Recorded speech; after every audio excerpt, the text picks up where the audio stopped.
아멘. 신앙 고백하시겠습니다. 나는 전능하신 아버지 하나님 천지의 창조주를 믿습니다. 나는 그의 유일하신 아들 우리 주 예수 그리스도를 믿습니다.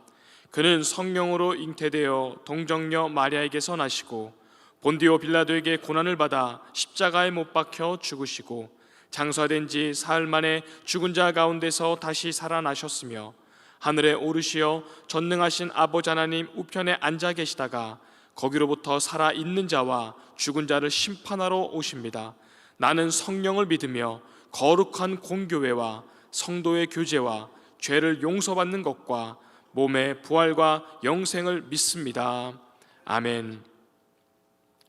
오늘 선포되어질 하나님의 말씀은 여호수아 2장 1절에서 7절까지 말씀입니다.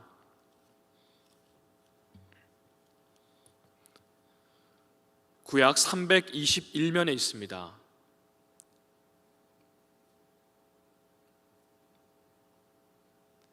여호수아 2장 1절에서 7절 말씀을 제가 봉독하겠습니다. 눈의 아들 여호수아가 시딤에서 두 사람을 정탐꾼으로 보내며 이르되 가서 그 땅과 여리고를 엿보라 하매 그들이 가서 라합이라 하는 기생의 집에 들어가 거기서 유숙하더니 어떤 사람이 여리고 왕에게 말하여 이르되 보소서, 이 밤에 이스라엘 자손 중에 몇 사람이 이 땅을 정탐하러 이리로 들어왔나이다. 여리고 왕이 라합에게 사람을 보내어 이르되 내게로 와서 내 집에 들어간 그 사람들을 끌어내라. 그들은 이 온 땅을 정탐하러 왔느니라. 그 여인이 그 두 사람을 이미 숨긴지라. 이르되 과연 그 사람들이 내게 왔었으나 그들이 어디에서 왔는지 나는 알지 못하였고 그 사람들이 어두워 성문을 닫을 때쯤 되어 나갔으니 어디로 갔는지 내가 알지 못하나 급히 따라가라. 그리하면 그들을 따라 잡으리라 하였으나 그가 이미 그들을 이끌고 지붕에 올라가서 그 지붕에 버려놓은 3대 숨겼더라. 그 사람들은 요단 나루터까지 그들을 쫓아냈고 그들을 뒤쫓는 자들이 나가자 곧 성문을 닫았더라. 아멘. 모세의 죽음 직후 이스라엘 민족의 새로운 지도자로 세움받은 자는 모세의 제자이자 장군이던 여호수아입니다. 새로운 지도자 여호수아의 지휘 아래 이스라엘 민족이 하나님께서 약속해 주신 땅 가나안을 정복하고 그 이후로 정착해가는 과정을 기록한 책이 여호수아입니다. 이 여호수아서의 서막을 알리는 1장에서는 갑작스런 모세의 죽음에 당황하는 백성화를 향한 하나님의 말씀이 기록되어 있습니다. 내가 너를 떠나지 아니하고 버리지 아니할 것이니 마음을 강하고 담대하라. 이 말씀이 거듭 기록되어 있고 힘차게 여호수아와 백성들을 격려하시며 용기를 북돋아 주고 그렇게 한 것이 바로 1장 말씀에 기록되어 있었습니다. 오늘 2장에서부터는 가나안을 정복하고 그 정복하기 위한 본격적인 준비와 여리고성을 정탐하는 내용이 기록이 되어 있습니다. 1절 말씀을 제가 읽겠습니다. 눈의 아들 여호수아가 시딤에서 두 사람을 정탐꾼으로 보내며 이르되 가서 그 땅과 여리고를 엿보라 하매 그들이 가서 라합이라 하는 기생의 집에 들어가 거기서 유숙하더니. 아멘. 가나안 땅에 들어가기 위해서는 반드시 요단을 건너야 됩니다. 그리고 요단강에 이어서 견고하고 강한 성으로 알려진 여리고성을 반드시 통과해야지만 가나안 땅에 들어갈 수가 있었습니다. 이에 여호수아는 정탐꾼 2명을 파견합니다. 그리하여 성문이 어떠한지, 또 망대는 어떻게 되어 있는지, 그들의 군사력은 어떠한지, 백성의 사기는 어떠한지, 이 동태가 어떠한지를 살펴보라고 정탐꾼 2명을 파견합니다. 이때로부터 38년 전에 여호수아 자신도 모세로부터 갈렙을 비롯한 12명의 정탐꾼과 함께 가나안으로 정탐하기 위해 파견받았던 모습과 참으로 유사한 말씀입니다. 그때로부터 40여 년이 지나 이제는 여호수아가 지도자가 되어 다른 정탐꾼들을 파견하는 여호수아의 그 심정이 어떠했을까라는 생각을 또 잠시 해보았습니다. 여호수아로부터 명령을 받은 이 2명의 정탐꾼은 요단강을 건너서 여리고성에 도착하였습니다. 아마 2명의 이 낯선 정탐꾼들, 군인들이 여리고성을 여기저기 정탐하고 다닌다면 금세 사람들에게 눈에 띌 것입니다. 그래서 신고를 당할 것이 불보듯 뻔하지요.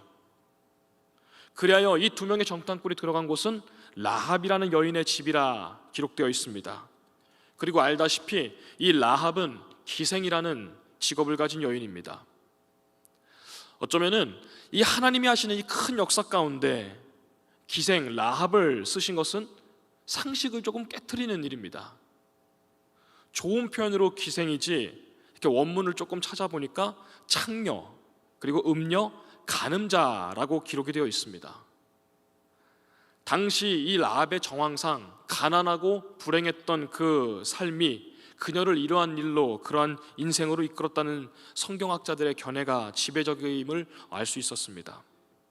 직업에는 아무리 귀천이 없다라고 하지만 이 라합의 이 과거의 사연이 어찌되었든 간에 기생이라는 일에 대한 인식은 예나 지금이나 그리 녹록지 않을 삶, 그리고 멸시와 천대를 받는 사람들로부터 손가락질을 받는 신부님은 사실 오늘날과 크게 다르지가 않습니다. 오히려 훨씬 더 했을 것입니다. 우리가 여기서 깨달을 수 있는 교훈이 있습니다. 바로 이러한 배경을 가진 라합도 하나님께서 믿음의 여인으로 구원하셨고 또 크게 사용하셨다는 명백한 사실입니다. 하나님께서는 특별한 사람들만 쓰신다는 것이 그런 분이 아니라는 것입니다. 비록 신분에 의해서 다른 세상의 사람들로부터 손가락질을, 그리고 또 멸시를 받는 사람이라 할지라도 하나님 앞에 회개하고 하나님을 두려워하며 하나님의 마음에 합한 자로 돌아온다면 우리 선하고 좋으신 하나님께서는 기꺼이 품어주시며 하나님의 큰 일꾼으로 쓰신다는 사실을 오늘 말씀을 통해 우리는 분명히 알 수 있습니다. 하나님께서는 머리카락의 수도 세고 계시며 우리의 심령을 감찰하시는 우리 하나님, 그 주님께서 만약에 오늘 우리의 마음, 나의 중심의 마음을 본다면 그 안에는 주님을 사랑하는 마음이 분명히 있을 것입니다. 그러나 그에 못지않게 온갖 잡동사니들도 이 안에, 오물들도, 이 오물과 같이 더럽고 때로는 추악한 이 죄악들도 이 안에 뒤죽박죽 섞여 있을 것입니다.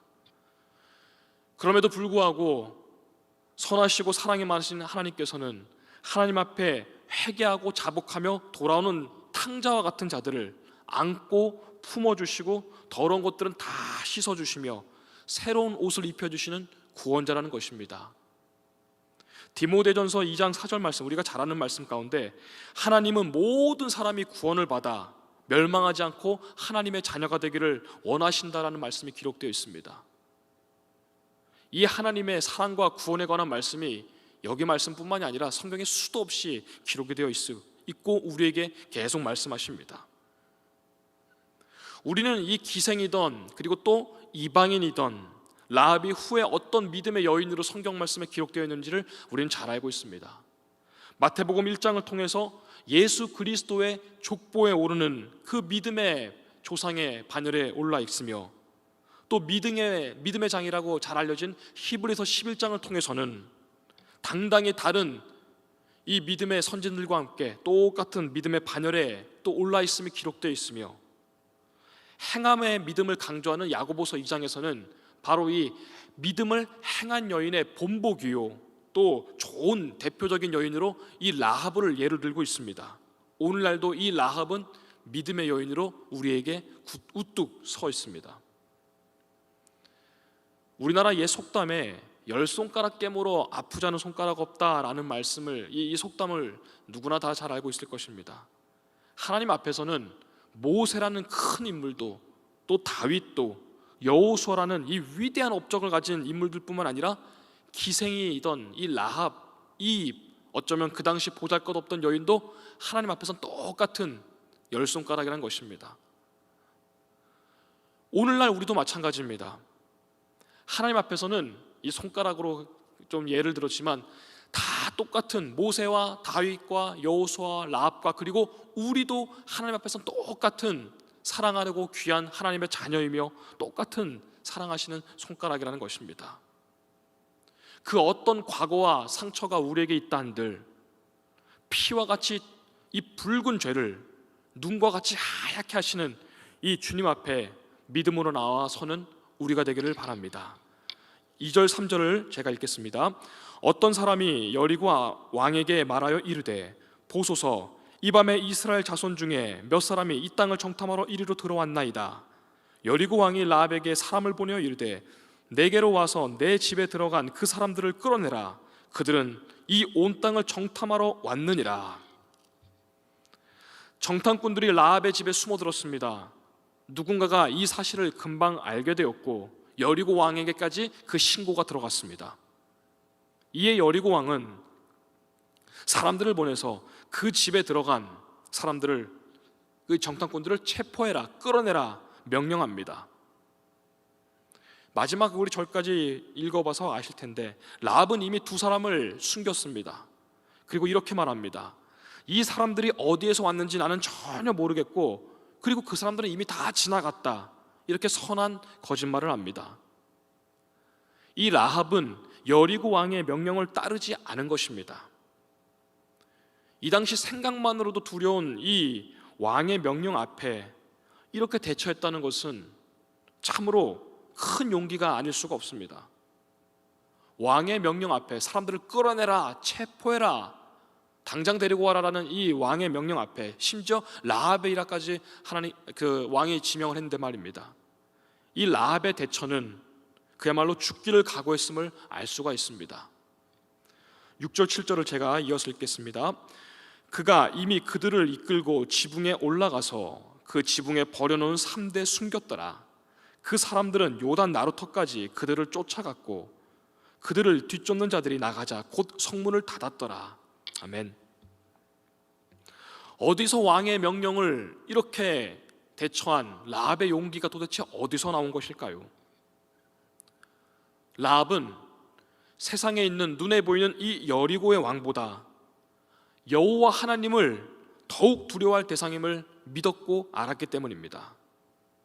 여리고 왕보다 하나님이 두려운 대상임을 이 라합은 믿고 알았다는 것입니다. 이스라엘 백성들이 초창기 애굽을 탈출하는 이 출애굽기의 초반기의 모습을 보면 애굽의 왕 바로가 이스라엘 백성의 수가 기하급수적으로 어마어마하게 늘어나자 이것을 보고 심히 두려워하는 것이 출애굽기 초반에 기록되어 있습니다. 12장에 기록되어 있습니다. 그리하여서 애굽 왕이 그때 명령을 하죠. 이제부터 태어나는 이스라엘 히브리 민족의 모든 자녀들, 아이들은 다 죽이라고 산파들에게 명령을 합니다.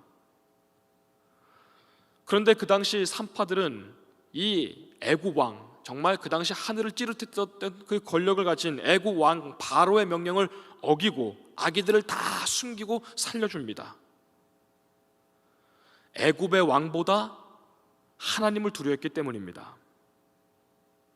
오늘 이 믿음의 라합, 그 용기, 그리고 출애굽 당시 산파들의 왕의 명령을 어기고 또 아이를 살린 이 산파들의 그 큰 용기, 이것들을 통해 우리가 배울 수 있는 교훈은 무엇이 있습니까? 하나님을 두려워하는 것이 곧 믿음이라는 것입니다. 하나님을 두려워하지 않는다는 것은 하나님에 대한 믿음이 바로 없다는 뜻이요, 하나님에 대한 믿음이 없으니 경거망동하고 또 교만하게 살아갑니다. 이처럼 라합과 산파들, 그리고 성경에 기록된, 이름이 기록된, 또 이름이 기록되지 않은 수도 없이 많은 믿음의 조상들, 이들의 참되고 옳은 용기는 바로 하나님을 두려워하는 그 믿음에서 시작했다는 것입니다. 하나님을 두려워하지 않으면 어떻게 됩니까? 하나님을 두려워하지 않으면 눈에 보이는 세상의 사람들을 두려워합니다. 사람들을 두려워하니까 약삭빠르게 행동하고 살아남기 위해 비굴하게 처신하고 때로는 악한 명령도 그것이 옳지 않음에도 불구하고 따르게 됩니다. 하나님을 두려워하지 않으면 늘 은밀한 죄에 쉽게 그 유혹에 넘어가고 쉽사리 굴복합니다. 하나님이 두렵지 않으니 죄가 죄인 줄 모르고 세상에 있는 모든 흐름들이 그저 다 그렇게 하니까 라는 식으로 스스로 아전인수격으로 그것을 따라가곤 합니다. 사람은 다른 사람을 속이기가 그렇게 어렵진 않습니다. 누구나 우리는 서로의 마음을 모르고 겉모습만 보게 되고 중심을 모르니 누구나 경건한 척해도 우리는 모릅니다. 또 신실한 척, 친절하고 예의 바른 척, 그리고 우리도 그렇게 할 수 있습니다. 아무도 보고 있지 않을 때 당신은 누구인가? 라는 제목의 베스트셀러 책이 있었습니다. 지금도 잘 알려진 책입니다. 아무도 보고 있지 않을 때 당신은 누구인가?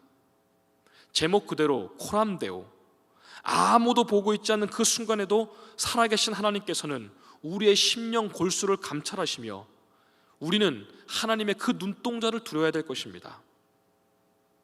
하나님은 나의 눕고 일어섬을 아시며 앉고 감을 알고 계시며 또 말과 행동, 이 모든 것을 눈동자와 같이 지켜보고 계시기 때문입니다. 아무도 보고 있지 않을 때 하나님을 두려워하는 그 용기, 아무도 보고 있지 않더라도 은밀하게 나만 알고 있는 그 유혹을 거부할 수 있는 용기, 살아계신 하나님을 코람데오를 믿으며 진리를 따르는 참된 믿음은 바로 하나님을 두려워하는 그 믿음에서 바로 그 믿음이 시작하기 때문입니다. 오늘 라합은 이방의 기생, 조금 더 정확히 말하면 창녀라는 비천한 신분의 여인이었습니다. 도덕적으로나 당시 율법적으로는 더더욱 부정한 여인이었습니다. 그러나 여호수아가 2명의 정탐꾼을 보냈을 때, 그리하여 이 라합의 여인의 집에 들어왔을 때 그녀는 마치 그날을 기다렸다는 듯이 자기의 생명을 걸고 그들을 보호하였고 마침내 끝까지 그들을 안전하게 지켜내었습니다. 사람들 중에는 자신의 신세를 막 한탄하면서 원망과 불평과 그리고 또 불만을 가지고 또 게으름을 가지고 세월만 이렇게 허송하는 사람들을 우리 주변에 꽤 많이 볼 수가 있습니다. 반면에 누가 보더라도 오늘날 이 라합처럼 말입니다. 오늘날 누가 보더라도 어려운 처지임에도 불구하고, 누가 보더라도 저 삶이 결코 녹록지 않은 삶임에도 불구하고 어떤 이들은 늘 하나님께서 주신 그 기회의 시간을 기다리며 준비하고 또 기도하며 기다리는 사람들이 있습니다. 자, 그렇다면 오늘 이 라합이라는 여인을 통해 우리는 무엇을 깨달을 수가 있습니까? 우리 스스로에게 질문해 볼 수 있을 것입니다. 나는 요즘 어떤 인생을 살고 있는가? 하나님 보시기에 나는 어떤 그리스도인으로 오늘날 살고 있는가? 혹시 이 코로나 전국이 1년 넘게 이제 1년이 넘어가고 있는데 이 시간들을 보내면서 코로나 때라는 것을 혹시 핑계로 예배 생활, 또 기도하는 이 생활, 교제하며 봉사하며 하나님의 이 모든 베푸신 은혜 앞에 코로나를 핑계로 예배 은근히 게으르고 있지 않은가? 나아가 신앙생활의 모든 것이 다 지금 게을러지지 않은가? 혹시 우리는 나 스스로를 점검해야 될 것입니다. 지금 어떤 환경과 처지에 있든 하나님께서 나를 향한 분명한 그 예비하신 계획은 지금도 코로나와 상관없이, 이것과 전혀 상관없이 예비하신 하나님의 계획은 나를 향해서 계속 지금 진행되고 있을 것입니다. 지혜로운 믿음의 성도라면 지금 이 순간 우린 계속해서 충실해야 할 것입니다. 우리가 이 예배문을 열고 나가면 서서히 이제 해가 떠오를 것입니다. 이 새벽도 어둠을 물리치고 잠시 후 새로운 태양이 오늘 이 하루를 시작하며 떠오르듯이 분명 이 모든 시간은 지날 것이며 하나님께서 예비하신 기회의 시간은 점점 다가오고 있기 때문입니다. 그때를 준비하고 대비하여 오늘 라합처럼 마치 그 정탐꾼을 기다렸던 그 기다렸던 같이 준비해 예비되어 있던 그 믿음처럼 오늘 이 라합처럼 모든 것에 신실하시고 또 성실함으로 그 하나님께서 주신 예비하신 기회를 준비하는 믿음과 지혜를 갖추신 우리 성도님들 다 되시기를 주님의 이름으로 소망합니다.